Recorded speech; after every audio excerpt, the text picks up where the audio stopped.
Hello दोस्तों, welcome to सुल मंत्रा। जैसा कि आज नया साल है तो मेरी तरफ से आपको नए वर्ष की ढेर सारी शुभकामनाएं। अब आते हैं अपने टॉपिक पे। जैसे कि हमारी नेक्स्ट जो हमारा टॉपिक है वह है इंडस्ट्रियल इंजीनियरिंग। जो भी इंडस्ट्रियल इंजीनियरिंग में हम स्टडी करेंगे वो सारी इंडस्ट्री से रिलेटेड होगा।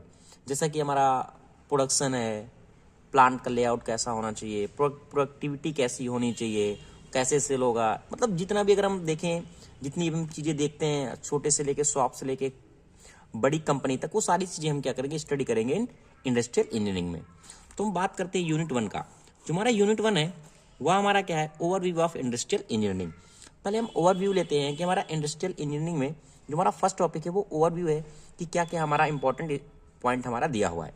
तो फर्स्टली हमारा पॉइंट है प्रोडक्शन। अगर हम बात करें कि प्रोडक्शन होता क्या है, प्रोडक्शन का मतलब क्या होता है कि यह एक तरीके का हमारा प्रोसेस है जिसमें हम क्या करते हैं, एक फिनिश प्रोडक्ट को डेवलप करते हैं। जब हम क्या करते हैं उसमें इनपुट देंगे, कहने का मतलब एक हमारा रॉ मटेरियल है, हमने इनपुट दे दिया, प्रोसेस दिया, चेंज किया, और वो हमारा फिनिश प्रोडक्ट मिल गया, तो वह हमारा कहलाता है प्रोडक्शन। जो हमारा प्रोसेस है और जो हमें मटेरियल मिला है वह हमारा कहलाएगा प्रोडक्ट। अब हमारा इनपुट मटेरियल में क्या क्या है, जैसा कि मैन हो गया, मटेरियल है, इंफॉर्मेशन है, एनर्जी है, क्रिएशन है, प्रोसेस है, बहुत सारी चीज़ें, ये सारी चीज़ें हमारी प्रोडक्शन के अंतर्गत आती हैं।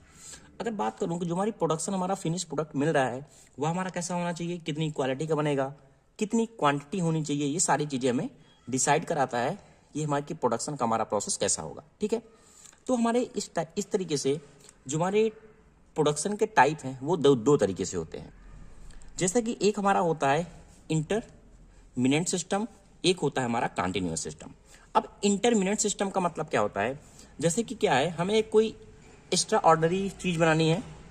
इसमें क्या होता है कि जो भी हमारा ऑर्डर होता है, जो भी हमारा स्टॉक बनता है, वो हमारा क्या होता है, एक कस्टमर से ऑर्डर आता है पर्सनली मटेरियल के लिए। ठीक है, हम क्या करते हैं, अपने मन से नहीं बनाते हैं, क्योंकि कोई हमें एक्स्ट्रा मटेरियल बनाना है, स्पेसिफिक मटेरियल बनाना है, तो क्या करेगा, कस्टमर हमें ऑर्डर करेगा, उसी हिसाब से हम उसको बनाते हैं। इसमें हम कोई ऑर्डर का स्टॉक नहीं रखते हैं, जितनी क्वांटिटी का मटेरियल आता है हम उतना ही बनाते हैं।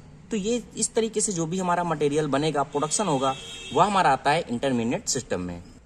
और इस प्रोडक्शन में क्या होता है कि हमारा जो प्रोडक्ट बन रहा है वो किस वैरायटी का बन रहा है, प्रोडक्ट हमारा कैसा है, साइज कैसा है, इसमें हमें काफ़ी केयर करनी पड़ती है। जब हमारा क्या होता है, कस्टमर से ऑर्डर आता है, तो इस तरीके से हमारे जो भी प्रोडक्शन बनते हैं उसे हम कहते हैं इंटरमीडिएट सिस्टम। लास्ट जो हमारा सेकेंड टाइप है वो होता है कंटिन्यूअस सिस्टम। अब कंटिन्यूअस सिस्टम का प्रोडक्शन का मतलब क्या होता है कि हम क्या करते हैं, प्रोडक्शन कंटिन्यू करते हैं, कि हमें कोई भी कस्टमर से ऑर्डर से रिलेटेड नहीं है। जैसे कि हमारी पेपर हो गया, मैगजीन हो गई, तो ये सारे, ऑयल हो गया, पेट्रोलियम हो गया, कि हमारे जो जितने भी प्रोडक्शन है जो हमारे बन रहे हैं वह हमारा आता है कंटिन्यूअस सिस्टम में। क्योंकि इनका फिक्स है कि हमारा पेट्रोल बनना है तो कितनी क्वांटिटी में बनना है, कैसे बनना है, एक हमारा स्टैंडर्डाइज होता है, और सीक्वेंस हमारा एक क्लियर होता है इसमें कि हमें किस प्रोडक्ट को बनाने के लिए कैसा सीक्वेंस बनाना है, क्योंकि हमारा फिक्स है। और इंटरमीडिएट सिस्टम में क्या है, हमें एक पर्सनल एक डिजाइन आया, एक तरीके से एक्सपेरिमेंट के लिए, कि हमें एक ही प्रोडक्ट बनाना है, कस्टमर ने जितना हमें कहा उतना ही बनाना है। तो इस तरीके से हमारा होता है इंटरमीडिएट सिस्टम, और एक होता है हमारा कंटिन्यूअस सिस्टम। अब हम डिटेल से डिस्कस करते हैं कि इंटरमीडिएट सिस्टम में और क्या होता है। इसके दो टाइप हैं, एक हमारा होता है जॉब प्रोडक्शन जिसे हम कहते हैं प्रोजेक्ट टाइप प्रोडक्शन, एक हमारा होता है बैच प्रोडक्शन। तो इस तरीके से हमारे दो टाइप हो गए, जॉब प्रोडक्शन हो गया, एक हमारा हो गया बैच प्रोडक्शन। अब जॉब प्रोडक्शन में हमारा क्या होता है, जैसे कि मैंने बताया, इसमें क्या होता है कि हमारा जो कस्टमर होता है वो ऑर्डर करता है कि हमें कितने मटेरियल बनाना है। जैसे कि अगर मेरे शिप बनानी है, डैम बनाना है, ब्रिज बनाना है, तो ये सारी चीज़ें हमारी जॉब प्रोडक्शन में आती हैं। अब ये तो नहीं कि हम कहीं भी जितना शिप चाहें उतनी बना दें, पतला का शिप हमारी बिक नहीं रही है, कॉस्टली भी काफ़ी हो गई। तो इस तरीके से हमारे जॉब प्रोडक्शन वही होते हैं जो हमारे फिक्स ऑर्डर होते हैं कि हमें इतनी बनाना है, ब्रिज कहाँ बनाना है, बिल्डिंग बनानी है, ये सारे हमारे जॉब प्रोडक्शन के अंतर्गत आते हैं। फिर हमारा होता है बैच प्रोडक्शन। बैच प्रोडक्शन क्या होता है कि बैच प्रोडक्शन को हम उस तरीके से कंसिडर कर सकते हैं, जैसे भी हम कोई भी आइटम बना रहे हैं वो हमारे बैच वाइज बना रहे हैं, उनका लॉट है, एक फिक्स लॉट है, तो इसलिए हम कहते हैं उसको बैच प्रोडक्शन। जैसे हमारा बिस्किट हो गया, मोटर मैन्युफैक्चरिंग हो गई, या फिर मेडिसिन हो गई, ये सारी हमारी बैच प्रोडक्शन में आती हैं। सपोज दैट बिस्किट है, अब बिस्किट हमें किस टाइप का बनाना है, ये भी बैच प्रोडक्शन रहेगा, फिक्स बनाना है, लॉट कितना होना चाहिए, कितनी क्वांटिटी होनी चाहिए, इसलिए इसे हम बैच प्रोडक्शन के अंतर्गत रखते हैं। ओके, अब बात करते हैं हम कंटिन्यूअस सिस्टम की। जैसे कि मैंने बताया कि जो कंटिन्यूअस सिस्टम होता है उसमें हमारा कस्टमर जो है स्पेसिफिक ऑर्डर नहीं करता और हम क्या करते हैं उसको फिर भी बना सकते हैं। जैसे हमारे न्यूज़पेपर हो गई, मैगजीन हो गई, ये सारे। इसके भी दो टाइप है, एक हमारा होता है मास प्रोडक्शन, एक हमारा होता है प्रोसेस प्रोडक्शन। अब मास प्रोडक्शन क्या होता है? मास प्रोडक्शन जैसे कि नाम से क्लियर हो रहा है, जो भी हमारा ऑर्डर होगा इसमें वो क्या होगा, लार्ज क्वांटिटी का होगा। हमारा जरूरी नहीं कि कस्टमर दे, not given to the customer. अब देखो हमें न्यूज़पेपर बनाना होता है, अब कोई कस्टमर ये तो नहीं कहता ना कि नहीं न्यूज़पेपर बनाना है तभी हमें बनाना है, हम फ्री हैं, न्यूज़पेपर बना रहे हैं, हमारा बिक रहा है, मैगजीन बना रहे हैं, जा रही है। तो इस तरीके से जितने भी हमारे प्रोसेस होते हैं वो हमारे मास प्रोडक्शन के अंतर्गत आते हैं। अब मैं बात करता हूं कि प्रोसेस प्रोडक्शन। प्रोसेस प्रोडक्शन से मतलब ये है कि जो भी हमारा प्रोडक्शन है वह एक प्रोसेस के अंतर्गत बन रहा है। प्रोसेस के अंतर्गत मतलब कहने का मतलब the product pass through server process, several process से हमारा जो भी प्रोडक्शन बनेगा वह हमारा कहलाएगा प्रोसेस प्रोडक्शन। ठीक है, इसमें हम कई सारे स्टेज होते हैं प्रोडक्शन की कि हमारा प्रोडक्ट कैसे बन रहा है। जैसे में ऑयल को रिफाइन करना है तो ऑयल को रिफाइन करना है, या हमें पेट्रोलियम को प्राप्त करना है, तो ये सारे प्रोडक्शन जो हमारे होते हैं वो हमारे होते हैं कि प्रोसेस प्रोडक्शन के। हमने बात कर लिया कि प्रोडक्शन क्या होता है, हमारे टाइप क्या होते हैं। हमें तो प्रोडक्शन तो पता चल गया, अब हमें इसे इफिशिएंट बनाना है तो हमें ये भी तो पता होना चाहिए कि हमारा प्रोडक्ट किस तरीके से बन रहा है, उसकी प्रोडक्टिविटी क्या है। हमने इनपुट दिया, हमें आउटपुट भी मिल गया, लेकिन हमें आउटपुट जो मिल रहा है वो एक्चुअल में सही मिल रहा है कि नहीं। पता लगा हमने 10 रुपया लगाया है, 10 रुपया लगाया है, हमें 8 रुपये मिल रहा है, तो हमें इसकी प्रोडक्टिविटी अभी नहीं पता। तो हम लोग प्रोडक्टिविटी के बारे में डिस्कस करते हैं। प्रोडक्टिविटी में यही होता है कि हमारा जो मटेरियल है वो इलिवेट करता है, कि हमारी मॉनिटरिंग करता है, उसके परफॉर्मेंस को डिनोट करता है, और प्रोडक्टिविटी को भी क्या करता है, इंक्रीज करता है। जैसे प्रोडक्टिविटी का मतलब क्या होता है कि productivity is a ratio of actual output.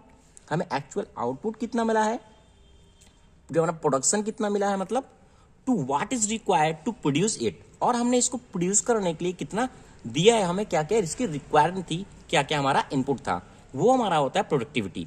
तो productivity is called output upon input. Output हमारा क्या है, मटेरियल जो हमें मिल रहा है, प्रोडक्शन जो हमारा होता है वो हमारा आउटपुट हो गया। इनपुट क्या है, जो हम उसे दे रहे हैं, उस मटेरियल को प्रोड्यूस करने के लिए जो भी हम पावर लगा रहे हैं, मटेरियल लगा रहे हैं, लेबर लगा रहे हैं, मशीन लगा रहे हैं, इक्विपमेंट लगा रहे हैं, वो सारी चीजें हमारी होती हैं इनपुट के अंतर्गत होती हैं। अब इसकी से इंपॉर्टेंट की बात करें, हमें प्रोडक्टिविटी की जरूरत क्यों पड़ती है। अगर हमें प्रोडक्टिविटी नहीं पता रहेगी तो हम अपनी प्रोडक्टिविटी को इंक्रीज कैसे करेंगे। हमें पता नहीं हो रहा हमें लॉस हो रहा है कि इनफ हो रहा है, तो कैसे पता चलेगा। तो ये चीज पता होने के लिए हम क्या करते हैं, प्रोडक्टिविटी को फाइंड करते हैं। और क्या करते हैं, evaluating and monitoring the performance. Performance को भी हमारा ये क्या करता है, बेटर बनाता है, इससे हमें परफॉर्मेंस को पता चलता है। और compare the performance with the similarly firm. और हमारी जो सिमिलरली फर्म है, कंपनियां है, जैसे में हमारी मेरी कंपनी है, एक बगल में भी कंपनी है, अब इससे हमें पता चलेगा कि हमें 10 मैन पावर लगाया, 10 मैन पावर लगाया है, प्रोडक्टिविटी क्या है, सेम है, प्रोडक्ट हमारा सेम है, पर हमें क्या है, हमें कम मिल रहा है, उसे ज्यादा मिल रहा है, तो क्या ऐसा हमारा लॉस हो रहा है। ये भी चीज हमारी प्रोडक्टिविटी डिनोट करती है। इस तरीके से हम प्रोडक्टिविटी को इंपॉर्टेंट देते हैं। अब हम प्रोडक्टिविटी को कैसे मेजर करेंगे और कितने टाइप की होती है ये हम डिस्कस करते हैं। अगर प्रोडक्टिविटी की बात करूं, जैसे हमारा फर्स्ट है लैंड प्रोडक्टिविटी। अब लैंड प्रोडक्टिविटी का मतलब क्या है, कहीं हमने क्या किया, एक कंपनी को बनाने के लिए हमने क्या किया, फैक्ट्री को बनाने के लिए हमने लैंड को डिसाइड नहीं किया कि हमें लैंड कहाँ बनाना है, कहाँ प्रोडक्टिव को स्टेबलाइज करना है, और उस कंपनी को हमने बना दिया और पता चला वहां क्या है, रोड सही नहीं है, तुम्हें क्या हो, कॉस्ट ज्यादा लग जाएगी, कंफर्म है। और क्या है, जो हमारी मार्केट है वो बहुत दूर है, तो भी हमें क्या है, इफेक्ट पड़ेगा। तो हमें लैंड प्रोडक्टिविटी हमें पता होना चाहिए कि हमारी कंपनी जो भी स्टेबलाइज हो रही है वो किस पोजीशन पे है, वहां लैंड कैसा है, उसकी एरिया कैसा है, और उसका हमारा गुड्स है वो सेल हो सकता है कि नहीं। तो ये सारी चीजें हमारी लैंड प्रोडक्टिविटी के अंतर्गत आती हैं। अब मैं बात करता हूं मटेरियल प्रोडक्टिविटी की। मटेरियल प्रोडक्टिविटी हमारा यह बताता है कि जो भी हम नंबर ऑफ यूनिट प्रोड्यूस कर रहे हैं और जो हमारा कॉस्ट ऑफ मटेरियल है वह सही है कि नहीं, यानी मटेरियल की प्रोडक्टिविटी को डिफाइन करेगा। तो ये हमारा होता है मटेरियल प्रोडक्टिविटी। अब बात करते हैं हम लेबर प्रोडक्टिविटी की।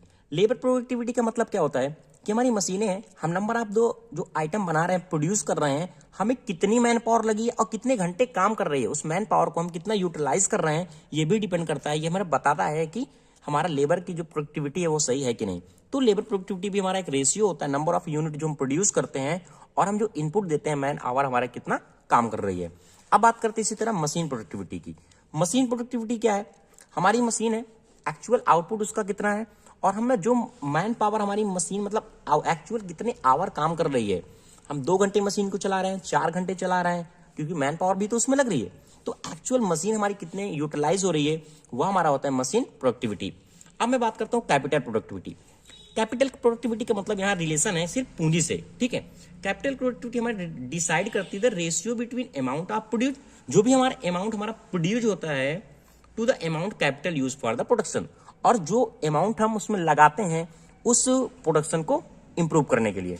अगर मैं पूरी एक तरीके से बात करूं कैपिटल प्रोडक्टिविटी की, तो हमारा कितना टर्न ओवर हो रहा है और एक्चुअल मशीन हैज यूटिलाइज, और उस मशीन को जिस मशीन से हमारा प्रोडक्ट बन रहा है उसको हम कितना यूटिलाइज कर रहे हैं, यह हमारा डिफाइन करता है कैपिटल प्रोडक्टिविटी। अब ये तो सारी चीज हो गई, प्रोडक्टिविटी क्या है, इंपॉर्टेंट क्या थे, कैसे हम फाइंड करेंगे। अब इसमें क्या क्या चीज इफेक्ट करती है, अगर हम बेटर बनाना चाहें प्रोडक्टिविटी को तो कैसे क्या क्या चीज फैक्टर इफेक्ट करेंगे, क्या चीज हम इंप्रूवमेंट करें कि हमारी जो प्रोडक्टिविटी है वो बेटर हो जाए। अब मैं बात करता हूँ फर्स्टली टेक्नोलॉजिकल डेवलपमेंट।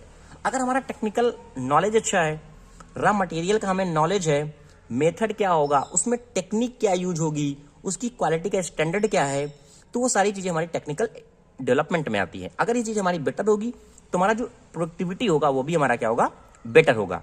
अब मैं बात करता हूँ individual factor. Second, individual factor का मतलब क्या होता है, जो हमारा एटीट्यूड होता है, स्किल है, नॉलेज है, ये सारी हमारी चीजें होती है इंडिविजुअल फैक्टर के अंतर्गत आती है, ठीक है। कि हमारा स्किल कितना अच्छा है, उस प्रोडक्ट के बारे में हमें कितनी इंफॉर्मेशन है, ये सारी चीजें हमारी होती है इंडिविजुअल फैक्टर के अंतर्गत। क्योंकि देखो अब एक हमारा प्रोडक्ट है, इसमें बहुत सारी चीजें होंगी, अब जरूरी नहीं है सबको बराबर का पता हो, किसी को कम नॉलेज है उस बारे में, किसी को ज्यादा है, तो ये हमारे इंडिविजुअल फैक्टर है कि हमें इंडिविजुअली इस मटेरियल के बारे में उस मैन को कितना ज्यादा पता है, ये हमारा होता है इंडिविजुअल फैक्टर। अब फिर हमारा थर्ड है ऑर्गेनाइजेशन फैक्टर। ऑर्गेनाइजेशन फैक्टर का मतलब क्या है, प्रोडक्टिविटी को इंक्रीज करने के लिए, जैसे कि हमारा कह सकते हैं प्लेसमेंट है, हम क्या करते हैं, प्रमोशन करते हैं, सैलरी को बढ़ाते हैं, सैलरी लेवल को इंसेंटिव देते हैं, ट्रेनिंग देते हैं, ये हमारी होती है ऑर्गेनाइजेशन फैक्टर। क्योंकि अगर हम कंपनी में क्या करेंगे कि कंटिन्यू काम ही कराते रहेंगे तो लेबर भी, जो भी मैन पावर होगी वो भी डिमोलाइज हो जाएगी। क्यों, क्योंकि हम काम तो पूरा कर रहे हैं, हमारा 8 घंटे का काम है, हम 8 घंटे कम कर रहे हैं, बट हमें 8 घंटे का ही पैसा मिल रहा है, तो ये तो जनरल बातें हैं। बट इस काम को बढ़ाने के लिए, प्रोडक्टिविटी को इंक्रीज करने के लिए हम क्या करते हैं, इंसेंटिव प्लान करते हैं। क्या करते हैं, उस ऑर्गेनाइजेशन को मिला के एक ट्रेनिंग का प्रोग्राम करते हैं कि उस ट्रेनिंग बंदे को पता हो कि वो बंदा कैसा काम कर रहा है। हम क्या करते हैं, लेवल बढ़ाते हैं, प्रमोशन करते हैं। तो ये होते हैं ऑर्गेनाइजेशन फैक्टर, कि हमारी कंपनी डिसाइड करती है कि ऑर्गेनाइजेशन को हम कितना बेटर करें कि जिससे हमारी जो प्रोडक्टिविटी है वो हो तो इंक्रीज हो सके। अब मैं बात करता हूँ वर्क एनवायरनमेंट की। हर एक कंपनी का दोस्तों जो वर्क एनवायरनमेंट है वो बहुत सेफ होना चाहिए, लाइट का अरेंजमेंट अच्छा होना चाहिए, जो वर्क प्लेस है वो सेफ होना चाहिए, क्लीन होना चाहिए, और नॉइस ज्यादा नहीं होनी चाहिए। ये सारी चीज भी बहुत सारे इफेक्ट करते हैं कि वर्क एनवायरनमेंट उसका कैसा है। तो दोस्तों यहाँ मैंने कुछ इंपॉर्टेंट प्रोडक्टिविटी को डिफाइन करने के लिए, प्रोडक्टिविटी को बढ़ाने के लिए क्या किया, मैंने कुछ इंपॉर्टेंट पॉइंट किया है कि इससे क्या होगा, हमारी प्रोडक्टिविटी बढ़ सकती है। जैसे ऑपरेटर को ट्रेनिंग देना, अगर हम ऑपरेटर को ट्रेनिंग दे रहे हैं तो क्या होगा, जो हमारी प्रोडक्टिविटी है वो बढ़ जाएगी। ट्रेनिंग का मतलब जैसे हम ट्रेनिंग देंगे उसको तो क्या होगा, काम सही करेगा, लॉसेज नहीं होंगे उसके, डिफेक्ट हमारा प्रोडक्ट नहीं बनेगा। तो ये सारी चीजें ऑपरेटर की ट्रेनिंग पे डिपेंड करता है। अब आता है प्रोसेस को, process planning and research. Process का मतलब यहां से हमारा क्या है कि प्रोसेस हमारा बेटर है। सपोज दैट जैसे हमारा प्रोसेस हमारा बेटर रहेगा तो हमारी जो प्रोडक्टिविटी वो भी इंक्रीज होगी। सपोज दैट हमें प्रोसेस क्या है, कुछ और अपनाना है, हम क्या कि कुछ और अपना रहे हैं, मतलब उसमें लेट प्रोडक्ट लग रहा है, तो हमें प्रोसेस को अच्छी तरीके से पता होना चाहिए, प्री प्लानिंग होनी चाहिए। प्री प्लानिंग का मतलब क्या है, यहाँ से हम कोई प्रोडक्ट बनाना है, हमने प्लान नहीं किया है कि कितना प्रोडक्ट बन रहा है, कैसे बनना है, इसका प्रोसेस क्या है, इसमें हमने रिसर्च नहीं किया है, कहने का मतलब तो भी क्या होगा, हमारी जो प्रोडक्टिविटी है वो इंक्रीज कर देगा। तो ये सारी चीजें हमें पता होनी चाहिए, प्रोसेस क्या है उसकी, प्लानिंग क्या है और उसका रिसर्च क्या होगा। अब आता है वैल्यू एनालिसिस। यह वैल्यू एनालिसिस का वर्क, मेन वर्क क्या होता है कि जो भी हमारे डिफेक्ट बन रहे हैं वो किस कारण से बन रहे हैं, जो हमारी एक्सेस मटेरियल है वो हमारा किस कारण से लॉस हो रहा है, वो सारी चीजें हमारी वैल्यू एनालिसिस बताता है। अब बात करते हैं market, consumer, product and research. उसका मार्केट प्राइस क्या है, कंज्यूमर की कितनी डिमांड है, प्रोडक्ट की रिसर्च क्या है, एटलीस्ट ये सारी चीजें हमें डिफाइन करती है, हमारे इंप्रूव करती है प्रोडक्ट को। और स्टैंडर्डाइजेशन, स्टैंडर्डाइजेशन का मतलब यहाँ क्या है दोस्तों, सपोज हमें बिस्किट पैक करना है, हमें बिस्किट क्या है 10 का पैक करना है हम क्या कर रहे हैं, कभी 9 पैक कर दे रहे हैं, कभी 8 पैक कर दे रहे हैं, कभी 7 पैक कर दे रहे हैं, फिर कभी 11 पैक कर रहे हैं। तो ये सारी चीजें हमारी डिफाइन करती है और प्रोडक्ट को हमारे क्या करती है, डिक्रीज करती है। इसलिए हमें हर एक चीज का स्टैंडर्डाइजेशन बहुत ही जरूरी है, improve for the productivity. Okay, ये सारी चीजें हो गई। अब हम आते हैं ऑपरेशन मैनेजमेंट पे। ऑपरेशन मैनेजमेंट क्या होता है कि they design a method by which input is converted into the output that is most beneficial to the organisation. Operation management क्या होता है, एक हमारी टीम बनाई जाती है और वो क्या करती है, उस टीम का एक मेन वर्क होता है कि हमारा जो भी डिजाइन हो रहा है, प्रोडक्ट हमारा जो बनेगा फाइनल, वह कितना इनपुट लगेगा और जो आउटपुट बनेगा वह कैसा होना चाहिए, बेनिफिशियली होना चाहिए, अच्छा होना चाहिए, कोई उसमें इशू अगर आ रहे हैं, मेन जो हमारे इशू आते हैं उसको ट्रांसफॉर्मेशन द प्रोसेस, उस इशू को सॉल्व करते हैं, उस ट्रांसफॉर्मेशन को बेटर बनाते हैं, वो हमारा कहलाता है ऑपरेशन मैनेजमेंट। तो ये सारी चीजें हमारी डिस्कस करती है मैनेजमेंट कि हमारा जो भी डिजाइन हो रहा है प्रोडक्ट, वो फाइनली बहुत ही अच्छा होना चाहिए। ओके, तो ये सारी चीजें होती है हमारी ऑपरेशन मैनेजमेंट के अंतर्गत आती हैं। अगर बात करो उसकी कॉस्ट की भी डिस्कस करते हैं कि हमारा कॉस्ट जो है बहुत ही कैसा होना चाहिए, हाईएस्ट ऑपरेटिंग प्रॉफिट, हमें प्रॉफिट जो होना चाहिए उसका अच्छा होना चाहिए। तो ये सारी चीजें होती है हमारी ऑपरेशन मैनेजमेंट का वर्क होता है। अब आता है requirement for the process design. कोई भी हम प्रोडक्ट बनाते हैं तो क्या करते हैं, हम उसका प्रोसेस को डिजाइन करते हैं कि हमारा प्रोसेस कैसा होना चाहिए। एटलीस्ट कोई भी प्रोडक्ट बनाना है, हमें सपोज दैट कोई भी जॉब बनानी है, प्रोडक्ट बनाना है, तो ऐसा तो नहीं है कि हम सोचेंगे नहीं तुरंत बना लेंगे। तो प्रोडक्ट को डिजाइन करने के लिए क्या क्या मेन जो प्रोसेस है वो क्या करते हैं, क्या क्या रिक्वायरमेंट होता है। फर्स्टली हम बात करें तो इंजीनियरिंग ड्राइंग। हमारी फर्स्टली हम जो भी मटेरियल बनाएंगे उसकी ड्राइंग हमें पता होनी चाहिए। उसका हम ड्राइंग बनाते हैं कि कितना बनना है, कितना छोटा होना है, कितनी डिजाइन होती है, क्या उसका फिटनेस होगा। ये सारी चीजें हमारी इंजीनियरिंग ड्राइंग के अंतर्गत आती हैं। अब फिर सेकंड थिंग कह सकते हैं कि जो भी हमारा मटेरियल फॉर मैचिंग, वो मटेरियल कैसा है, ब्रास है या लोहा है, किस मटेरियल का हमारा जो प्रोसेस डिजाइन होगा वो किस मटेरियल का होगा।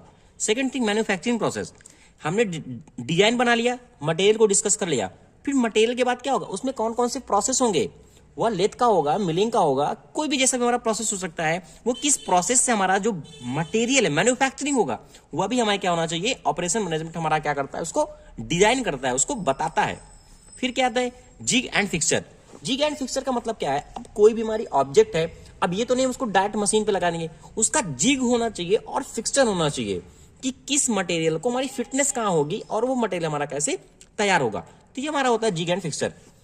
फिर नेक्स्ट थिंग होती है हमारी कॉस्ट टूल मैन्युफैक्चरिंग पैरामीटर। हम जो कॉस्ट है वो हमारी कॉस्ट कितनी आएगी, टूल हमारा कैसा यूज होगा, ये भी हमें पता होना चाहिए। मैन्युफैक्चरिंग पैरामीटर, मैन्युफैक्चरिंग पैरामीटर कोई भी हम जॉब बना रहे हैं हमें पता होना चाहिए, उसमें प्रेशर क्या लगेगा, उसकी स्पीड हमें कितनी रखनी है, टेम्परेचर कितना स्टेबलाइज कर सकता है, कितना टेम्परेचर उसमें वियर होगा। ये सारी चीजें हमारी requirement for the process design के अंतर्गत आती हैं। जैसे कि अगर मैं बात करूं कंपनियों में बहुत जगह होता है हमारा एनपीडी। एनपीडी का मतलब होता है न्यू पार्ट डेवलपमेंट। ये एक हमारी एक अलग से कंपनियों में एक तरीके से मैनेजमेंट हमारा एक अलग से टीम डिसाइड करता है, जो क्या करता है कोई भी मटेरियल हमारा जैसे बनना होता है तो फर्स्टली क्या करता है उसको सारी चीजें उसमें डिस्कस करता है। न्यू पार्ट मतलब एक मटेरियल को बनाने के लिए वो सारी प्रोसेस वो डिस्कस करता है कि मटेरियल हमारा कैसा एटलीस्ट फाइनल गुड तैयार होगा, तो वो हमारा एनपीडी करती है। ठीक है, तो ये सारी चीजें हो गई हैं। अब हम बात करते हैं प्लांट लोकेशन की। ओके, कि प्लांट का लोकेशन कहना होना चाहिए, कैसा होना चाहिए। तो प्लांट का लोकेशन से मतलब है उसकी फैसिलिटी से, फैसिलिटी लोकेशन को या प्लांट लोकेशन को, इसको दोनों कहते हैं, प्लांट लोकेशन या फैसिलिटी लोकेशन, दोनों नाम से ये क्वेश्चन हमारा आ सकता है। अब प्लांट का लोकेशन कहना होना चाहिए, लोकेशन का मतलब वो उसका एरिया कैसा होना चाहिए, वह प्लेस कैसा होना चाहिए कि पता चला हमने प्लांट तो बना दिया, एरिया नहीं सही, मैन पावर हमें नहीं मिल पा रही है, ट्रांसपोर्टेशन नहीं हो पा रहा है उसका। अब जो भी हमारी कॉस्ट है, जो भी मटेरियल मंगा रहे हैं या फिर हम जो प्रोडक्ट बना रहे हैं उसको जो सेंड कर रहे हैं उसकी कॉस्ट बहुत ज्यादा आ रही है, तो क्या करते हैं प्लांट का लोकेशन कैसा होना चाहिए, सारी चीजें हमें डिसाइड करते हैं। इवन जैसे भी हम लोग स्टूडेंट हैं, कहीं पढ़ते हैं, रूम लेते हैं ना, रूम लेते हैं हम क्या देखते हैं, हमें क्या लाइट अच्छी होनी चाहिए, रोड वहां से ऑटो मिल जाए हमें कॉलेज तक जाने के लिए, ये सारी चीजें देखते हैं हम। पानी वहां आना चाहिए, लाइट आनी चाहिए। तो ऐसे ही हमारा जो प्लांट लोकेशन है वो भी हमें देखना पड़ता है कि वो एरिया कैसा है, क्लीन है या नहीं क्लीन है, वहाँ की रोड कैसी है, और रॉ मटेरियल हमें मिल पाएगा कि नहीं मिल पाएगा, ट्रांसपोर्टेशन का कैसा होना चाहिए, अबिलिटी ऑफ लेबर है कि नहीं, ये सारी चीजें हमें डिपेंड करती है कि प्लांट का लोकेशन हमारा कैसा है। अब कुछ इंपॉर्टेंट पॉइंट जैसे मैंने डिस्कस किए हैं कि जो इवन बहुत ही इंपॉर्टेंट है प्लांट लोकेशन से, जैसे near to the raw material. Raw material का मतलब क्या है कि जो हमारा रॉ मटेरियल जिस प्रोडक्ट से हम बनाएंगे वो हमें कैसा मिल पा रहा है कि नहीं मिल पा रहा, सोर्स ऑफ रॉ मटेरियल है कि नहीं है, तो ये सारी चीजें हमारी होती है नियरेस्ट रॉ मटेरियल। अब बात करते हैं लैंड की।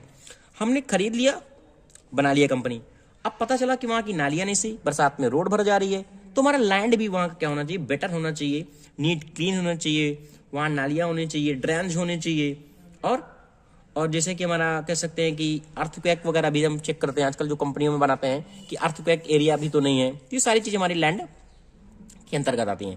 अब आते हैं ट्रांसपोर्टेशन फैसिलिटी। ट्रांसपोर्टेशन फैसिलिटी से वेरी इंपॉर्टेंट, क्योंकि हमें कंपनी जाना है तो ट्रांसपोर्टेड होना चाहिए, तो ये सारी चीजें हमें डिपेंड करती है। अवेलेबल ऑफ लेबर, हमें कंपनी में काम कराना है तो हमें लेबर की आवश्यकता तो पड़ेगी, मैन पावर की आवश्यकता पड़ेगी, तो मैन पावर है या नहीं है, ये सारी चीजें डिपेंड करती हैं। Available fuel and power, fuel and power का मतलब क्या, हमारे लाइट से रिलेटेड है कि हमें लाइट वहां मिल पा रही है कि नहीं मिल पा रही है, ये सारी चीजें हम देखते हैं प्लांट लोकेशन के अंतर्गत। अभी हमने जो बात की वो क्या की, प्लांट लोकेशन की, यानी कहने का मतलब हमने प्लांट के बाहर की तो बात कर ली, अब हम आते हैं प्लांट के अंदर आते हैं कि अंदर का माहौल कैसा होना चाहिए प्लांट का। तो वो है हमारा principle of plant layout design, कि प्लांट का लेआउट का जो डिजाइन है वो हम कैसे रखेंगे। अब देखो जैसे हमारा इंटीग्रेशन है, इंटीग्रेशन का मतलब क्या है कि हमारा all the production unit like worker, machinery, raw material should be the integrated and arranged logical manner. ये तो हमारा लॉजिक चीजें हैं कि ये सब चीजें हमारी होनी चाहिए। अब बात करता हूं मिनिमम मूवमेंट एंड हैंडलिंग। कोई भी हम कंपनी बना रहे हैं तो उसका जो मूवमेंट है वो मिनिमम होना चाहिए। अगर मूवमेंट मिनिमम रहेगा तो हमारी कॉस्ट भी कम आएगी। उसकी हैंडलिंग अच्छी होनी चाहिए, मतलब हैंडलिंग अच्छी नहीं है, क्या हमारा प्रोडक्ट हम बना रहे हैं ले जाने में भी डैमेज हो जा रहा है, तो ये सारी चीजें हैंडलिंग का मतलब होता है प्रोडक्ट को इधर से उधर करना, मूवमेंट करना एक तरीके से। तो ये सारी चीजें हमें देखना चाहिए कि हमारा मूवमेंट हो क्या हो, बहुत ही मिनिमम हो, बहुत ज्यादा ना हो। मटेरियल फ्लो, मटेरियल फ्लो का मतलब है the material different work sent to be the balance. Material would be the flow smoothly without bottleneck, congestion होना चाहिए, बैक ट्रैकिंग नहीं होना चाहिए। कि हमारा मटेरियल का फ्लो है कि मटेरियल का फ्लो हम कैसे कर रहे हैं। बात cubic space utilization. Cubic space utilization का मतलब क्या है, कोई भी मशीन बना रहे हैं, अब ये नहीं कि हमारी कंपनी में जगह नहीं है, हमने क्या किया रास्ते में ही मशीन खड़ी कर दी, तो क्यूबिक स्पेस होना चाहिए यूटिलाइजेशन के लिए। हमें कंपनी कैसा बनाना है, वे कैसा रखना है, ठीक है। तो ये सारी चीजें हम काउंट करते हैं कि क्यूबिक स्पेस हमारा होना चाहिए जो हम यूटिलाइज कर रहे हैं वर्क के लिए अपने मशीन में जहां बनानी है। सेफ इन्वायरमेंट, इन्वायरमेंट सेफ होना चाहिए, धूल उल नहीं होनी चाहिए, क्लीन होना चाहिए, और वहां सेफ्टी होनी चाहिए, ठीक है। तो ये सब सारी चीजें हैजार्डस नहीं होना चाहिए, तो ये सब हमारे सेफ इन्वायरमेंट है। जितने भी जो आप लोग काम कर रहे हैं सारी चीजें जनरल बहुत ज्यादा पढ़ने की जरूरत भी नहीं है, आप ऐसे लिख सकते हैं, फिर भी मैं आप ये वीडियो बना दे रहा हूं। अगर आप ये वीडियो आप सपोर्ट करेंगे तो मैं आगे का भी चैप्टर बनाऊंगा, ओके। अब आता है फ्लेक्सिबिलिटी। फ्लेक्सिबिलिटी का मतलब है model of the product. Flexibility का यहाँ से मेन रिलेशन में आगे भी पढ़ाऊंगा। फ्लेक्सिबिलिटी का क्या है कि फ्लेक्सिबिलिटी का मतलब क्या है, कोई भी प्रोडक्ट हमें बनाना है उसके हम फ्लेक्सिबली अपनी मशीन को क्या कर सकते हैं, चेंज कर सकते हैं, और मॉडल ऑफ द प्रोडक्ट के अकॉर्डिंग हमारी क्या है, मशीन का डिजाइन चेंज करना है। सपोज दैट हमें एक प्रोडक्ट बनाना है, ये हमारा मशीन का लेआउट है, अब क्या करना है, अब हमने एक मॉडल का तो प्रोडक्ट बना दिया इस मशीन से, अब हमें क्या है फिर से बनाना है। लो हमारा दूसरा मॉडल आ गया, अब दूसरा मॉडल आ गया तो कुछ ना कुछ चेंजेज होगी। अब कुछ ना कुछ चेंज है, सपोज दैट मैंने लगाया यहाँ सोल्डरिंग होनी है, यहाँ सोल्डरिंग होनी है, इंस्पेक्शन होना है, यहाँ ग्लूइंग होनी है। अब ये प्रोडक्ट बन गया, अब इस कंपोनेंट पे ग्लू होना है, अब इस कंपोनेंट में ग्लू नहीं होना, तो मशीन को हटानी पड़ेगी ना। तो इस तरीके से हमारी फ्लेक्सिबिलिटी होनी चाहिए, मॉडल के अकॉर्डिंग जो हमारा लेआउट वो चेंज होगा, इस तरीके से हमारा प्लेस भी अच्छा होना चाहिए, ठीक है। तो ये सारी चीजें हमारी होती है फ्लेक्सिबिलिटी के अंतर्गत। अब जो भी हमारा प्लांट बनाया जाता है वो मोस्टली 3 तरीके से होता है। एक होता है प्रोडक्ट और लाइन लेआउट, एक होता है प्रोसेस और फंक्शनल लेआउट, एक होता है फिक्स पोजीशन लेआउट। आप अगर कंपनी में काम कर रहे हैं, अगर आपने कहीं देखा होगा तो ये सारी चीजें जरूर देखे होंगे। अब देखो जैसे मैं बात करूं पहला प्रोडक्शन और लाइन लेआउट। जो प्रोडक्शन और लाइन लेआउट है ये हमारा उस कंडीशन में लेआउट यूज किया जाता है जहां हमें मास प्रोडक्शन की जरूरत पड़ती है। इसमें क्या होता है, according to the operation sequence required in producing one product. एक प्रोडक्ट को फाइंड करने के लिए हमें एक सीक्वेंस की जरूरत पड़ती है कि हमारा एक प्रोडक्ट इनिशियल से फाइनल तक बनेगा फिनिश्ड गुड में, उसमें क्या क्या प्रोसेस होंगे। एक कहने का मतलब वो सीरीज से चलता है, जो भी हमारा प्रोडक्ट मिलेगा वो सीरीज से मिलता है फिनिश्ड गुड प्रोडक्ट। ओके, तो इस तरीके से सपोज इट मैंने एक मान लिया एग्जांपल, स्टोर रूम है, हमारा प्रोडक्ट क्या हुआ, स्टार्ट हुआ। अब ये क्या है, सीरीज वाइज चल रहा है, सीरीज वाइज। ये हमारा जो भी प्रोडक्शन का लेआउट होता है वो हम कहते हैं कि प्रोडक्ट आर लाइन लेआउट। इसके एडवांटेज क्या देख लेते हैं और डिसएडवांटेज क्या है। विदाउट हैंडलिंग डिले, इसमें हैंडलिंग बहुत कम होती है। हैंडलिंग क्यों कम होगी, क्योंकि देखो हमें क्या कर रहे हैं, हम प्रोडक्ट को बना रहे हैं, सीरीज वाइज चल रहा है, कन्वेयर लगी हुई है, वो कंटिन्यू क्या कर रहा है, वन स्टेज से दूसरे स्टेज क्या है, कंटिन्यू मूव कर रहा है। तो ये हमारे हो गए, उसकी जो हैंडलिंग होती है उसमें डिले भी नहीं होता और हमारी प्रोसेस क्या है, अच्छी चलती रहती है।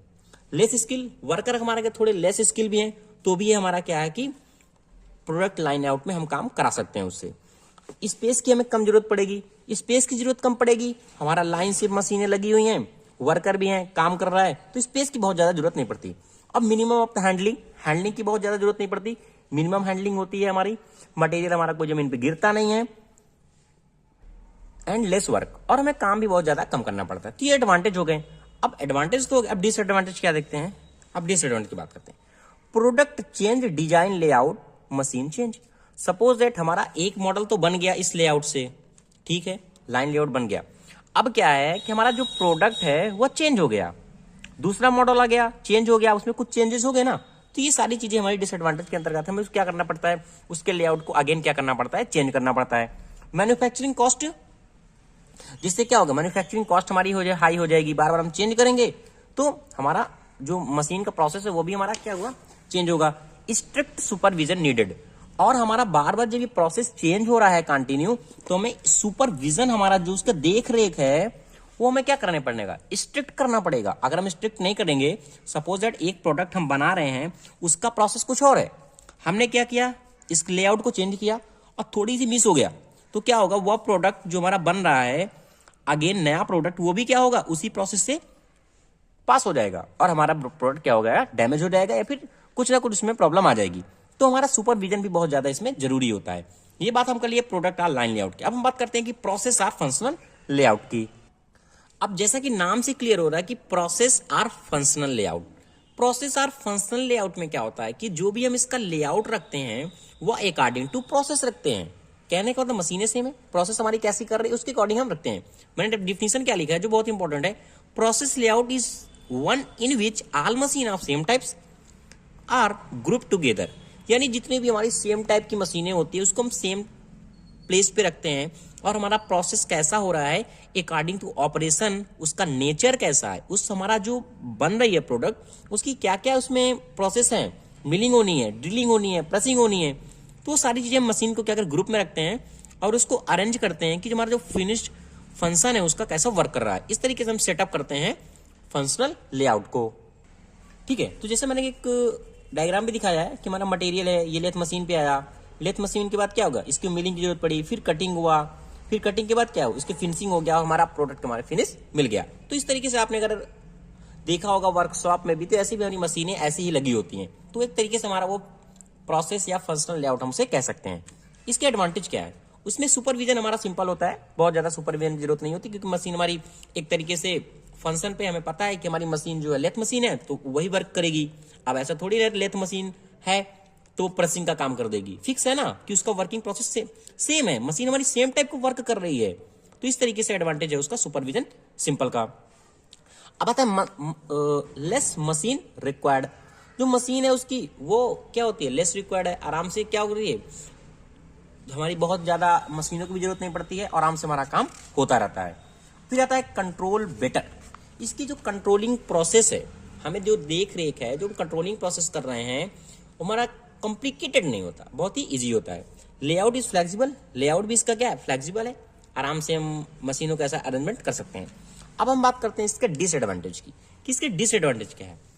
इसमें क्या होगा, मटेरियल की हैंडलिंग बहुत ज्यादा होती है, मटेरियल हमारा क्या होता है, मूव कराने के लिए मैन पावर मूव करेगी, तो क्या होगा, मटेरियल की हैंडलिंग भी बहुत ज़्यादा होगी, तो मटेरियल की हैंडलिंग हमारी बहुत इसमें ज़्यादा हो जाती है।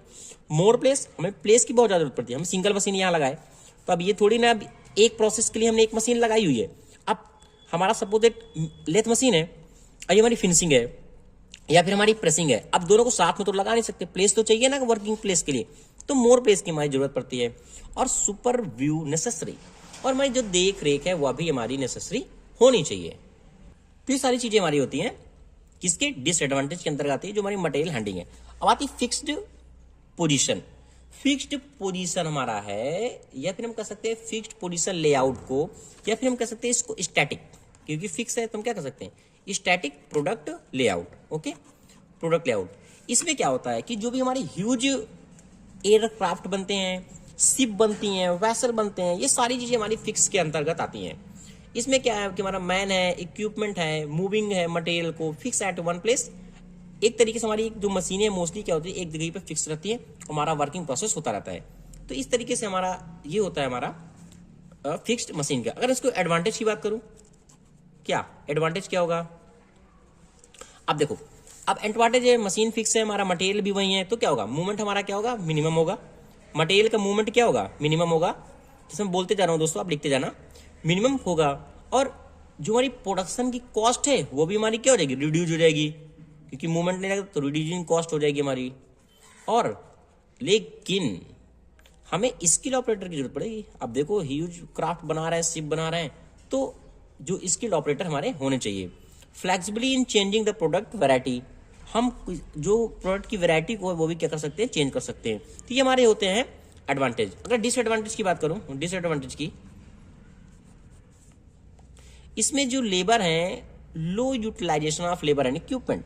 इक्विपमेंट हमारे क्या है, वो हमारे कैसे होने चाहिए, लो यूटिलाइजेशन है, तो ये भी हमारी दिक्कत करती है। मशीन है, हमारा टूल है, take more time to the reach of the work place, एक प्लेस से दूसरे प्लेस को वो भी नेसेसिटी करती है। हाईली स्किल वर्कर की जरूरत पड़ती है। और हमारा जो जिग होता है, वो फिक्सचर होता है, वो भी हमारा काफी कॉम्प्लिकेटेड होता है। तो ये हमारी होती है फिक्स्ड पोजीशन के, कि हमारी फिक्स्ड पोजीशन किस कंडीशन में होती है, उसकी एडवांटेज क्या है और उसके डिसएडवांटेज क्या है। अब हमारा जो मेन है कंपनी में, जिसके कारण बहुत सारे डिफेक्ट होते हैं, मटेरियल की हैंडलिंग। जो मटेरियल का मूवमेंट है वह कैसा होना चाहिए, किस तरीके से होना चाहिए, वो हमारा डिपेंड करता है, वो आता है हमारा मटेरियल हैंडलिंग के अंतर्गत।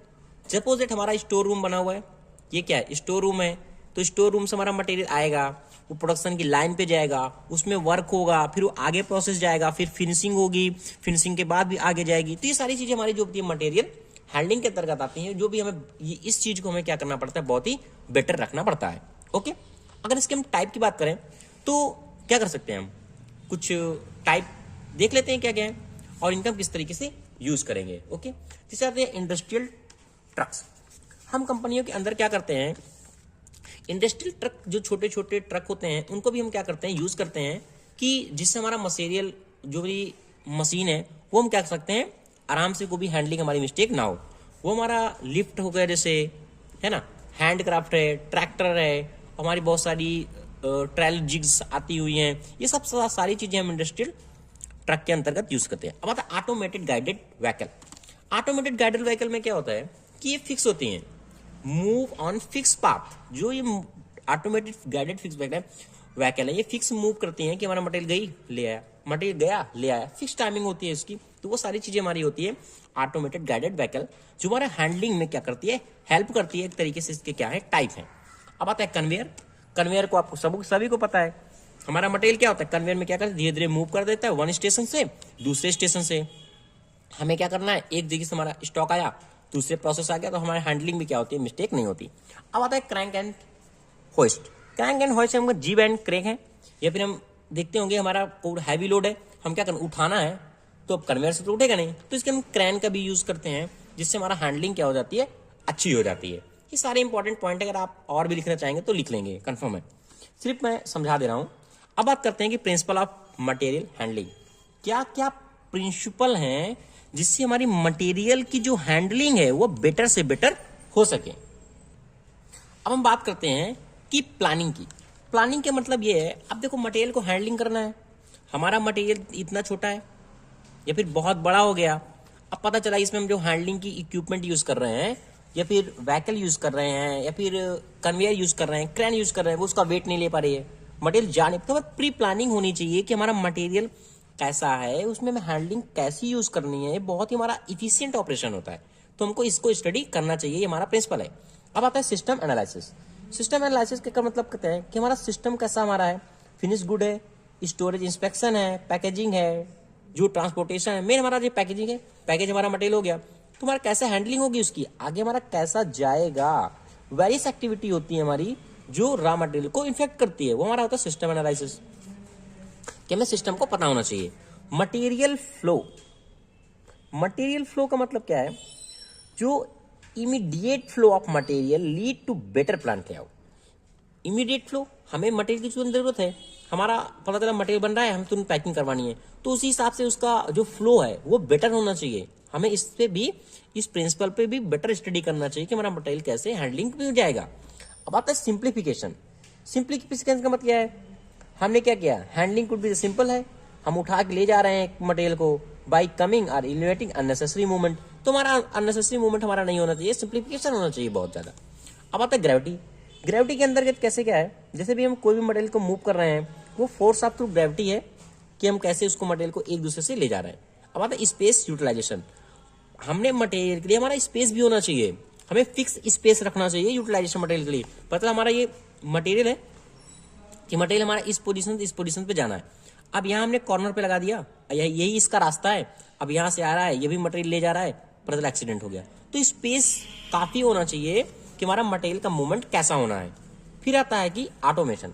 ऑटोमेशन का मतलब क्या है कि जो भी हमारा प्रोडक्शन हो रहा है वो ऑटोमेटेड हैंडलिंग हो जा रहा है, या फिर हमारी बहुत सारी आजकल ऑटोमेटेड मशीनें होती है, उनका हैंडलिंग बहुत ही ईजी हो जाता है। ठीक है, ये हमारा हो गया कि प्रिंसिपल ऑफ मटेरियल हैंडलिंग। अब आता है टाइप ऑफ हैंडलिंग सिस्टम, किस तरीके से और कैसा टाइप है हैंडलिंग सिस्टम का। अब बात करते हैं कि टाइप ऑफ हैंडलिंग में मैनुअल हैंडलिंग, एक मैकेनिकल हैंडलिंग। मैनुअल हैंडलिंग का मतलब क्या है कि हमें कोई भी प्रोडक्ट को मूव करना है, तो हम क्या करते हैं, छोटे छोटे इंस्ट्रूमेंट यूज करते हैं, जिससे हम क्या करते हैं, मटेरियल को रखते हैं। सपोज दैट व्हील बैरो हो गया हमारा, हैंड क्राफ्टर हो गया, या फिर हमारी ट्रॉली हो गई, जिसे आपको ट्रॉली कहते हैं, उसमें क्या करिए, मटेरियल को रखा और हाथ से हम क्या कर रहे हैं, एक पोजीशन से दूसरी पोजीशन पे ले जा रहे हैं। सपोज हमें लैब के प्रोडक्ट ले जाने हैं, लैब के प्रोडक्ट ले जाने हैं, उसमें 5 ही प्रोडक्ट, अब ये थोड़ी ना पूरी मशीन का यूज करेंगे, क्या करेंगे, मटेरियल को रखेंगे और हैंड के द्वारा भी हम ले जा सकते हैं, कि हमारा होते हैं मैनुअल हैंडलिंग, इस तरीके से हमारी कहते हैं। अब आता है मैकेनिकल हैंडलिंग। मैकेनिकल हैंडलिंग में जितने भी हम इंस्ट्रूमेंट यूज करते हैं वो मैनुअली नहीं होते, वो एक मैकेनिकल एडवांटेज के साथ, मैकेनिकली ऑपरेशन के साथ चलते हैं। जैसे lifting and lowering device. Lifting और लोअरिंग डिवाइस का मतलब क्या है कि हमारा जो हैंडलिंग है वो कैसा, प्रोडक्ट को वेट है उसको उठाना है, तो लिफ्टिंग अच्छी होनी चाहिए, या फिर मटेरियल को नीचे लाना है वो भी अच्छा होना चाहिए। अब आता है ट्रांसपोर्टेटिंग डिवाइस। मटेरियल को हमें क्या करना, हैंडलिंग करना है, तो हमारा जो ट्रक है, व्हीलर्स हैं, बॉक्सेस हैं, ये सारी चीजें, कार है, पुलर, ट्रेल, ये सारी चीजें हमारी ट्रांसपोर्टेशन में डिवाइस आती है कि हमारे मटेरियल को कैसे में ट्रांसपोर्ट करना है। Combination device. कॉम्बिनेशन डिवाइस में क्या है, तो हम दोनों चीज को हम काउंट करेंगे, जैसे हमारा लो लिफ्ट ट्रक हो गया, ट्रॉली होगी, क्रेन ट्रक हो गया, ये सारी चीजें हमारी आती है कॉम्बिनेशन डिवाइस में। Overhead movement. ओवरहेड मूवमेंट का मतलब क्या है कि जैसे हमारी जीप क्रेन होती है, जीप क्रेन से आपने देखा होगा, तो ये ओवरहेड के एग्जांपल हैं, ठीक है। और ब्रिज क्रेन देखा होगा आपने, सिविल में क्या करते हैं, जब भी हमें कोई मूवमेंट करना है ओवरहेड, काफी हाइट पे मटेरियल को ले जाना है या फिर ब्रिज बनाने होते हैं उसमें, तो हम क्या करते हैं, जीप क्रेन का भी यूज करते हैं। तो वो सारी चीजें हमारी आती है, टाइप्स ऑफ हैंडलिंग हमारी कैसी है। अब इसको डिस्कस करने के बाद हम बात करते हैं कि प्रोसेस प्लानिंग के बारे में। कोई भी मटेरियल हम बना रहे हैं, उसकी प्रोसेस की प्लानिंग कैसी है ये हमें पता होना चाहिए, और उसको हम प्रोसेस को किस तरीके से सिलेक्ट करेंगे ये भी हमें पता होना चाहिए। तो उसके अकॉर्डिंग मैं बात करता हूँ कि प्रोसेस प्लानिंग होती क्या है। प्रोसेस प्लानिंग हमारा क्या है, इसको हम कह सकते हैं कि हमारी एक mean planning of the production process. हमारा मटेरियल का प्रोडक्शन कैसा हो रहा है, preparation of detailed work in A plan. हमें डिटेल से स्टडी करना पड़ता है कि एक प्रोडक्ट को फाइंड करने के लिए उसमें कौन कौन सा प्रोसेस होगा और क्या क्या हमारी प्रिपरेशन होगी, ये हमारा डिफाइन करता है प्रोसेस प्लानिंग। कि जैसे कि मैं एग्जांपल बात करूं, सीक्वेंस कैसा होना चाहिए, मशीन कौन सी यूज होगी, टूल उसमें कौन सा यूज होगा, फिक्सचर कौन सा यूज होगा, ठीक है, उसकी क्वालिटी कैसी होनी चाहिए, रिक्वायरमेंट ऑफ मटेरियल क्या है, तो ये सारी चीजें हमारी क्या आती है, प्रोसेस प्लानिंग के अंतर्गत आती हैं। अब हम बात करते हैं कि प्रोसेस को हम सिलेक्शन कैसे करेंगे। हमने प्रोसेस तो पता कर लिया कि ये प्रोसेस होते हैं, बट प्रोसेस को सिलेक्शन कैसे करेंगे वो हम देखते हैं। अब आता है डिलीवरी शेड्यूल। डिलीवरी शेड्यूल का मतलब क्या है, it is delivery to be the hand quick even costlier process में have to be selected. Delivery हमने सिलेक्ट कर ली, हमारा डिलीवरी बहुत ज्यादा कॉस्ट नहीं होना चाहिए, हम मटेरियल सेंड कर रहे हैं, बहुत ज्यादा कॉस्ट लग रहा है। अवेलेबिलिटी ऑफ मशीन, मशीन हमारी अवेलेबल है कि नहीं, वो वर्क कर रही है कि नहीं, कॉस्ट ऑफ उसका प्रोडक्शन कितना है, लेस है या बहुत ज्यादा है, तो ये चीज हमें पता करना चाहिए। आता है क्वांटिटी। क्वांटिटी हमें क्या है, when less quantity is needed तो in machine have high cost setting can not be selected. पता चला हमें क्वांटिटी क्या है, मशीन जो हमें प्रोडक्ट बनाना है वो है हमारा सेल हो रहा है 100 रुपए की, ठीक है, बस 100 ही का हमें फायदा हो रहा है, और हम मशीन कितने की लगा रहे हैं, 1000 की, लो पूरा तो पूरा घाटा ही हो गया ना इसमें क्वांटिटी। तो उस हिसाब से हमारी क्वांटिटी होनी चाहिए, और हमारी मशीन किस टाइप की है, उसमें वर्क मैन पावर कितनी लगेगी, वो सारी चीजें हमें डिफाइन करनी चाहिए। तब हम कोई भी मटेरियल को बनाते हैं कि हमें फायदा हो रहा है कि नहीं, एटलीस्ट हमें फायदा होना चाहिए, प्रॉफिट होना चाहिए। पूरे इंडस्ट्रियल इंजीनियरिंग में यही हमें बताया गया है कि फायदा में होना चाहिए, वो चाहे जैसे भी हो, ठीक है। अब आता है क्वालिटी की, जो हम मटेरियल बना रहे हैं उसकी क्वालिटी कैसी है, कौन सा इफेक्टेड मटेरियल होना चाहिए, ठीक है, उसमें क्या क्या केमिकल रिएक्शन, ये सारी चीजें क्वालिटी पे डिपेंड करती हैं। Selection of the material, material का सिलेक्शन कैसा होना चाहिए। अब सिलेक्शन से हमारा मतलब ये है कि उसका शेप है, साइज है, केमिकल कंपोजिशन क्या है, ये सारी चीजें होती है। Jig and fixer, jig and fixer का कोई भी हम मटेरियल बना रहे हैं, सपोज दैट हमें ये स्ट्रक्चर चाहिए, लो ऐसे स्ट्रक्चर चाहिए और हमने लगा दिया ऐसे वाला, तो अब थोड़ी ना होगा, इसका जिग एंड फिक्सर भी सही होना चाहिए। Okay, time calculation, time calculation very important, मतलब हमें मटेरियल किस टाइम पे प्रोवाइड हो रहा है, किस टाइम पे हमें बनाना है, किस टाइम पे सेल करना है, ये भी डिपेंड करता है on the process of the selection. Okay, फिर कहते हैं प्रोसेस शीट। प्रोसेस शीट ये इस तरीके से हमारी बनाई जाती है कि जितने भी हमारे पार्टिकल होते हैं उसमें हमारी एक चिक शीट बनाई जाती है कि क्या क्या प्रोसेस होते हैं, वो सारी चीजें हम टिक करते हैं, और सारी मैनेजमेंट को चीजें हमें पता होती है कि हमारा प्रोसेस कैसा बेटर हो रहा है या नहीं हो रहा। जो दोस्तों मैंने लास्ट टॉपिक अब इसका जो पहला यूनिट का है वो है फ्लेक्सिबल मैन्युफैक्चरिंग, जो बहुत ही इंपॉर्टेंट है, एग्जाम में हो सकता है आपके आ भी जाए, ठीक है, इसलिए वेरी वेरी इंपॉर्टेंट, इसको लगा लेना, ये आपके पूछा जा सकता है। अब फ्लेक्सिबल मैन्युफैक्चरिंग से क्या मतलब है, पहले मैं इसके थोड़ा सा नाम पे आता हूं कि फ्लेक्सिबल मैन्युफैक्चरिंग में पहले हम क्या करते थे, इसको फ्लेक्सिबल मशीनिंग सिस्टम कहते थे। क्यों कहते थे अभी डिस्कस करेंगे। फिर क्या है, फ्लेक्सिबल ऑटोमेटेड मैन्युफैक्चरिंग सिस्टम भी था, लेकिन फिर लास्ट में कह रहे हैं कि फ्लेक्सिबल मैन्युफैक्चरिंग हमारा सिस्टम है, मशीनिंग सिस्टम नहीं है, मैन्युफैक्चरिंग है। ओके, FMS, FMS में क्या होता है कि highly automated group technology machine, जो भी हम फ्लेक्सिबल मैन्युफैक्चरिंग में यूज करते हैं वो हमारा हाईली ऑटोमेटेड होना चाहिए। ऑटोमेटेड का मतलब यहाँ क्या है, कोई भी हम काम कर रहे हैं वो ऑटोमेटिक हमारी मतलब कंप्यूटर सिस्टम में हमने उसको डाटा डाल दिया, वो ऑटोमेटिक क्या कर रही है, जैसे रोबोट का एग्जांपल ले लें, वो क्या है, एक ऑटोमेटिक मशीन है हमारी। तो इस तरीके से हमारी जो भी फ्लेक्सिबल मैन्युफैक्चरिंग के अंतर्गत आएगी वो हमारी क्या हाईली ऑटोमेटेड होनी चाहिए, ग्रुप टेक्नोलॉजी मशीन। एक ग्रुप उसका टेक्नोलॉजी का अच्छा होना चाहिए, वो हमारी वर्क करनी चाहिए, इसको शॉर्टकट में FMS भी कैसे हैं। तो robot is the best example, like that CNC machine. CNC machine क्या है, हैंडलिंग भी अच्छी होती है, हाईली ऑटोमेटेड होती है, हमने कंप्यूटर में डाटा डाल दिया और हमारी CNC मशीन क्या होती है, वर्क होती है। क्या किया, एक बार हम करते हैं, हमारा मटेरियल आया, वो ऑटोमेटिक वर्क मतलब करती रहती है, जो जो भी इसका प्रोसेस की हम सेटिंग करते हैं उसके अकॉर्डिंग वर्क करती है, वो हमारी सारी मशीनें आती हैं FMS के अंतर्गत।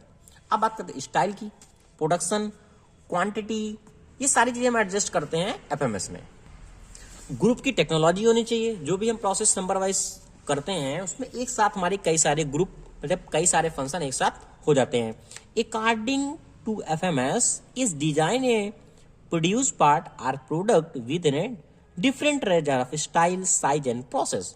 क्या साइज का बनाना है, उसकी स्टाइल कैसी होनी चाहिए, ये सारी चीजें हमारी FMS के अंतर्गत आती हैं।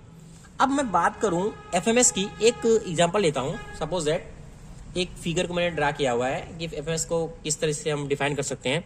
हमारा गुड है, इन्वेंट्री हुई, हैंडलिंग भी इसमें हो जाती है, ये हमारा भी क्या है, रॉ मटेरियल है। रॉ मटेरियल क्या होगा, ऑटोमेटेड है यहाँ, ठीक है, हैंडलिंग इसकी अच्छी है, ये क्या होगा, रॉ मटेरियल आगे बढ़ा, फैब्रिकेशन का प्रोसेस हुआ, ये क्या है, ऑटोमेटिक वर्क कर रही है, इससे रिलेट कर रही है। फिर क्या है, मैन्युफैक्चरिंग हैंडलिंग आया, मशीनरिंग हुई, फिर ये वर्क कर रही है, मशीनिंग पार्ट है, मटेरियल हैंडलिंग रोबोट है, क्वालिटी कंट्रोल अच्छा है तो मटेरियल क्या होगा, इंस्पेक्शन होगा, फिर मटेरियल आगे रोबोट के पास जाएगा, फिर असेंबली में जाएगा। सब अगर यहाँ पे कोई प्रॉब्लम आती है फिर अगेन क्वालिटी के अंतर्गत आता जाता है और हमारा जो प्रोडक्ट हमें फाइनली मिल जाता है। ये सारी चीजें इंपॉर्टेंट होती हैं। अब कुछ इंपॉर्टेंट पॉइंट है जो आपको और भी क्लियर कर देंगे। अब देखो एक चीज मैंने बताया ना, इसको फ्लेक्सिबल मशीनिंग क्यों नहीं कहते, क्योंकि यहां मशीन फ्लेक्सिबल हो जा रही है, पूरा सिस्टम मैन्युफैक्चरिंग नहीं हो रहा, इसलिए इसको हम नाम नहीं कहते, ये ओल्ड नेम था। फ्लेक्सिबल ऑटोमेटिक मैन्युफैक्चरिंग, ऑटोमेटेड तो है बट टोटली ऑटोमेटेड नहीं है ये, इसलिए हाईली ऑटोमेटेड है, इसलिए कहते हैं फ्लेक्सिबल मैन्युफैक्चरिंग सिस्टम। ओके, अब बात करते हैं कुछ इसके एडवांटेज की। हायर प्रोडक्शन, अगर हमें प्रोडक्शन को इंप्रूवमेंट बनाना है तो प्रोडक्शन की प्रोडक्टिविटी को भी बढ़ाता है और हायर प्रोडक्शन हमें देता है। ओके, रिक्वायर्ड इन्वेंट्री, और क्या करता है ये, इन्वेंट्री को भी क्या करता है, रिड्यूस करता है। इन्वेंट्री का मतलब क्या है कि हमारा प्रोसेस है, एक जगह से ले गया दूसरे, इन्वेंट्री यानी रिड्यूस होता है। लो मैन्युफैक्चरिंग लीड टाइम, जो हमारी मैन्युफैक्चरिंग होती है उसमें लीड टाइम बहुत कम लगता है, हमारा प्रोडक्ट जल्दी तैयार हो जाता है। हायर मशीन यूटिलाइजेशन, हम जो मशीन का यूटिलाइजेशन करते हैं उसको बहुत ज्यादा ही कर सकते हैं, ये नहीं कि 2 घंटे चलाया बंद कर दिया, जितना चाहे मस्ती से यूज कर सकते हैं उस मशीन को। अब आता है ग्रेटर फ्लेक्सिबिलिटी, इसकी फ्लेक्सिबिलिटी बहुत बेटर होती है। फ्लेक्सिबिलिटी का मतलब क्या है, हमें कोई भी काम करना है, ऑटोमेटिक कराना है उसे, तो हम फ्लेक्सिबिलिटी आसानी से हम करा सकते हैं, वो फ्लेक्सिबल है। Higher about utilization, higher labour utilization, labour को भी यूटिलाइजेशन अच्छा करती है। कोई भी प्रोसेस है वो किस तरीके से मूवमेंट होना है, कैसे क्या करना है, वो ये सारी चीजें आ जाती हैं। अब आता है reduce cycle time, cycle time भी हमारा रिड्यूस करेगा। साइकिल टाइम कम हो जाएगा तो प्रोडक्ट हमारा क्या बढ़ रहा है, तो अच्छी बात है, 8 घंटे में ज्यादा प्रोडक्ट मिल रहे हैं, 4 घंटे में, या फिर जो भी हम टाइम डिसाइड करते हैं। इंप्रूव्ड क्वालिटी, क्वालिटी को इंप्रूव करता है, ठीक है, यानी डिफेक्ट बहुत कम आते हैं और उसकी क्वालिटी भी इंप्रूव हो जाती है, क्योंकि बार बार मैन पावर नहीं, मशीनें कंटिन्यू काम कर रही हैं, एक बार सेट हो गई अच्छे से काम कर रही है। अब आता है रिड्यूस्ड स्पेस रिक्वायरमेंट, स्पेस बहुत ज्यादा नहीं चाहिए, फिक्स क्वालिटी है, सपोज दैट हमारे रोबोट है इतने में मूव कर रहा है तो उतने में वो कंटिन्यू मूव करेगा, कोई जरूरत नहीं है, रिड्यूस है स्पेस रिक्वायरमेंट। ओके, अब आता है इसके लॉसेस के बारे में। प्री प्लानिंग एक्टिविटी, हमें जो इसकी प्लानिंग है वो अच्छी होनी चाहिए, एक्टिविटी होनी चाहिए। एक्सपेंसिव होती है मशीन, एक्सपेंसिव होती है। अब क्या क्या है, कॉस्टिंग भी इसकी ज्यादा होती है क्योंकि मिलियन ऑफ डॉलर्स में मशीनें आएगी। टेक्नोलॉजी प्रॉब्लम, टेक्नोलॉजी प्रॉब्लम क्या है कि इसमें जो भी हम सेटिंग करते हैं वो बहुत ही मिनिमाइज होती है, अगर थोड़ी भी गड़बड़ हमारी सेटिंग हो गई तो हमारा प्रोडक्ट कंटिन्यू क्या होगा, पूरा डैमेज हो जाएगा क्योंकि मशीन वर्क कर रही है। तो ये सारी चीजें हम जितने भी इंपॉर्टेंट पॉइंट थे वो सारी चीजें मैंने डिस्कस कर दिया है। नेक्स्ट पॉइंट में दोस्तों आपसे रिक्वेस्ट है, आप चैनल को ज्यादा से लाइक करें, शेयर करें और सब्सक्राइब करें। नेक्स्ट यूनिट में अभी लोड करूंगा यूनिट 2।